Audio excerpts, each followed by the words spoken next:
అండి, welcome to Amla వంటకాలు. నా ఛానల్ ఫస్ట్ టైం చూసిన వాళ్ళు ఒక లైక్ చేసి సబ్స్క్రైబ్ చేసుకోండి. లాస్ట్ టైం 3 kgs టమాటో నిల్వ పచ్చడి చేసినప్పుడు ఒక సిస్టర్ అయితే ఇలా కామెంట్ చేశారండి, అక్క తక్కువ క్వాంటిటీలో టమాటో నిల్వ పచ్చడి చేసి పెట్టండి అనేసి. అంటే ఈరోజు నేను ఆ సిస్టర్ కోసమని ఒక 1/2 kg టమాటో వస్తే చాలా తక్కువ క్వాంటిటీలో టమాటో నిల్వ పచ్చడి అయితే చేశానండి. నేను ఎలా చేశానో పక్కా కొలతలతో మీరు కూడా చేశారంటే పర్ఫెక్ట్ టమాటో పచ్చడి మీరు కూడా చేసుకోవచ్చు. ఇదైతే మనకి 3 months వరకు స్టోర్ ఉంటుందండి. మనకి గాజు సీసాలో స్టోర్ చేసుకుంటే మనకు పక్కాగా 3 months అయితే స్టోర్ ఉంటుంది.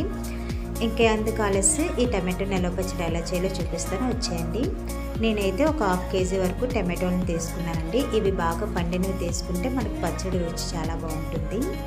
ఇప్పుడు వీటిని ఒక 2-3 సార్లు బాగా వాష్ చేసుకున్న తర్వాత కొంచెం కూడా తడి లేకుండా పొడి క్లాత్తో మొత్తం టమాటోస్ని క్లీన్ చేసుకోవాలి. చూసారు కదా, ఈ విధంగా తుడుచుకోవాలండి.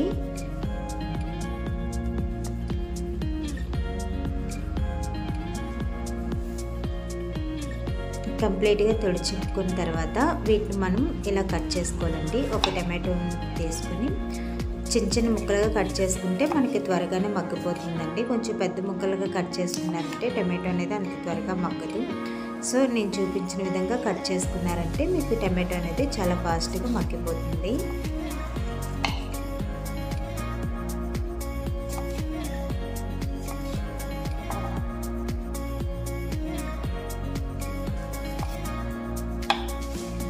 ఇలానే మొత్తం టమాటోస్ అన్నిటిని కూడా కట్ చేసుకోవాలి.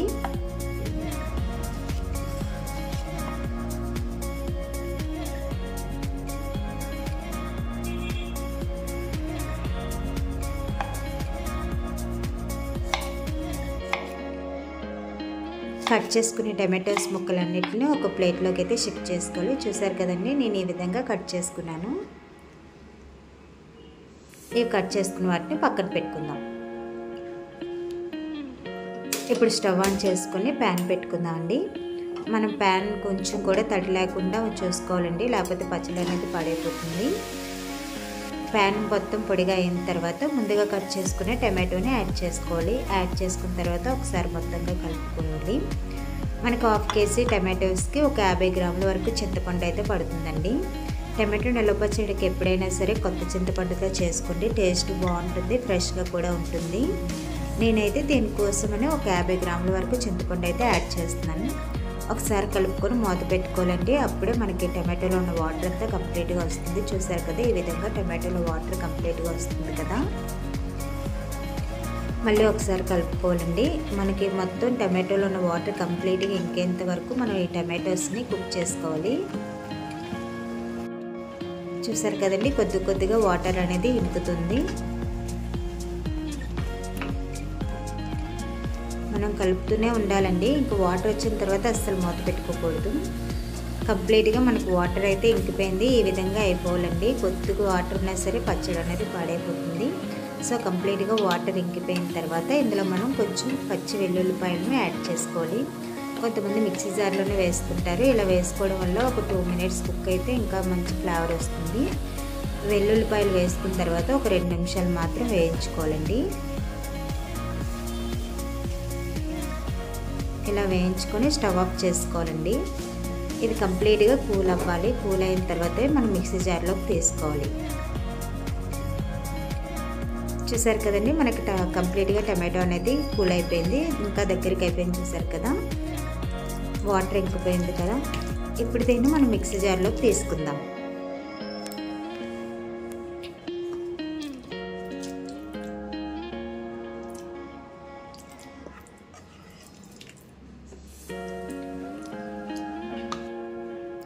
కంప్లీట్గా నేను మిక్సీ జార్లోకి తీసుకున్నానండి. ఒక 1/2 kg టమాటోలకి 50 గ్రాముల వరకు మనకు కారం పడుతుందండి. 40 గ్రాముల వరకు సాల్ట్ కూడా వేసుకోవాలి. కొంచెం ఉప్పు తక్కువగా వేసుకుంటేనే బాగుంటుంది. ఒక 50 గ్రాములు వేయచ్చు, కానీ మరి ఉప్పు ఎక్కువగా ఉంటుందండి. సో 40 గ్రాముల వరకు సాల్ట్ సరిపోతుంది. 1 teaspoon వరకు పసుపు వేసుకొని ఈ విధంగా మెత్తగా రుబ్బుకోవాలి. చూసారు కదండి, ఈ విధంగా మనం మిక్సీ పట్టుకోవాలి.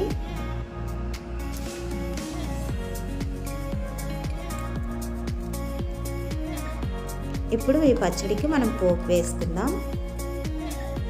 మళ్ళీ ప్యాన్ పెట్టుకుందామండి. స్టవ్ ఆన్ చేసుకొని మనకి 1/2 kg టమాటో పచ్చడికి 200 ml వరకు ఆయిల్ పడుతుందండి. ఆయిల్ ఎక్కువ వేసుకుంటేనే మనకు పచ్చడి అనేది ఎక్కువ రోజులు ఉంటుంది. కొంతమంది మెంతులు ముందే వేసుకుంటారండి, నేను ఇలానే వేసుకుంటాను. దీనివల్ల ఫ్లేవర్ బాగుంటుంది. 1 టీ స్పూన్ వరకు మెంతులు, 1/2 టీ స్పూన్ ఆవాలు, 1 టీ స్పూన్ మినపప్పు వేసుకుని కొంచెం వేగిన తర్వాత కొద్దిగా వెల్లుల్లి రెబ్బలు కూడా వేసుకోవాలండి. ఇవి కొంచెం వేగిన తర్వాత కరివేపాకు, ఎండుమిర్చి కూడా యాడ్ చేసుకొని కొంచెం ఫ్రై చేసుకోవాలండి. ఇవన్నీ చిటపట్లాడి బాగా ఫ్రై అయిన తర్వాత మనం ముందుగా మిక్సీ పట్టుకున్న టమాటో పచ్చడిని యాడ్ చేసుకోవాలి. మొత్తం పచ్చడి అంతా ఆయిల్లో కలిసేలాగా కలుపుకోవాలండి. మనం పచ్చడి వేసుకున్న తర్వాత ఫ్లేమ్ అనేది మీడియం ఫ్లేమ్లో పెట్టుకుని మనం పచ్చడి కలుపుతూనే ఉండాలండి. మొత్తం ఆయిల్ మొత్తం ఆయిల్లోకి వెంకిపోతుందండి పచ్చడి అనేది. మనకి కంప్లీట్గా కూల్ అయిన తర్వాత ఆయిల్ సెపరేట్ అయిపోతుంది. పచ్చడి అనేది ఎక్కువ రోజులు నిల్వ ఉండట్లేదని అంటున్నారండి. మీకు ఎందుకు నిల్వ ఉంటుంది? ఇలా పోపులో వేయగానే చాలామంది స్టవ్ ఆఫ్ చేసుకుంటారు. అలా కాదండి, పచ్చడి వేసుకున్న తర్వాత ఒక 10 నుంచి 15 నిమిషాల వరకు మీడియం ఫ్లేమ్లో పెట్టుకొని ఫ్రై చేసుకోవాలండి. అప్పుడే మీకు పచ్చడి పాడవకుండా ఒక 3 months వరకు స్టోర్ ఉంటుంది. నేనైతే ఒక 15 నిమిషాల వరకు మీడియం ఫ్లేమ్లో పెట్టుకొని వేయించుకున్నాను. పచ్చడికి చూసారు కదా ఆయిల్ అంతా ఎలా పట్టిందో. పచ్చడి అయితే రెడీ అయిపోయిందండి. ఇప్పుడు స్టవ్ ఆఫ్ చేసేసుకుందాం. కంప్లీట్గా కూల్ అయిన తర్వాత ఇది మనం ఒక గాజు సీసాలోకి స్టోర్ చేసుకుంటే సరిపోతుంది.